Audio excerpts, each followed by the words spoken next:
ओल्या हळदीचं लोणचं बनवलं नसेल तर लगेच बनवायला घ्या. सीझन संपायच्या अगोदर हे लोणचं बनवा.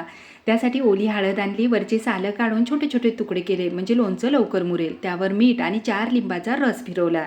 छान मिक्स केलं. तोपर्यंत मसाला भाजायसाठी घ्यायचा. आता मेथीचे दाणे, मोहरी आणि जिरं. मेथी दाणे थोडे जास्त वाटत होते, काढून ठेवले. छान असा बारीक ते मीडियम गॅसवर भाजून घ्यायचं. त्यानंतर गॅस बंद करायचा आणि नंतर मोहरीची डाळ टाकून घ्यायची. आता गरम याच्यामध्येच हे छान असं भाजल्या जाते. खलबत्त्यामध्ये टाकायचं आणि छान याला रगडून घ्यायचं. म्हणजे मसाल्याचा जो वास आहे की नाही, अख्ख्या घरभर असा हे वास येईल. अजिबात मिक्सरचा वापर करायचा नाही. खूप झटपट असं वाटून तयार होते. त्यानंतर एवढं तेल घेतलं, कडकडीत गरम होऊ दिलं. त्यामध्ये लवंग आणि मेथी दाणे टाकून घेतले.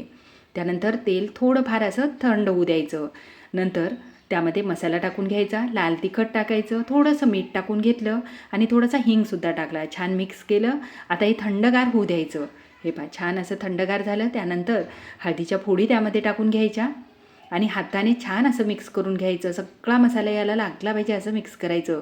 आता तेल यासाठी जास्त नाही टाकलं की वर तरंगलं नाही पाहिजे तेल लोणच्याच्या, इतकंच मी तेल यामध्ये टाकलं. आता हे भरताना चिनी मातीचं किंवा काचेच्या भरणीचा वापर करा. चिनी मातीच्या भरणीत भरून घेतलेलं आहे. आता एक फोड खाऊनही घेते. लोणचं करतानाच तोंडाला पाणी सुटलं होतं की कधी एकदाचं हे लोणचं खाऊन बघू. आता जी खालची तिखोनी राहते की नाही ती कोणाकोणाला आवडते मला कमेंट्स करून जरूर सांगा. आणि माझी बनवायची पद्धत कशी वाटली ते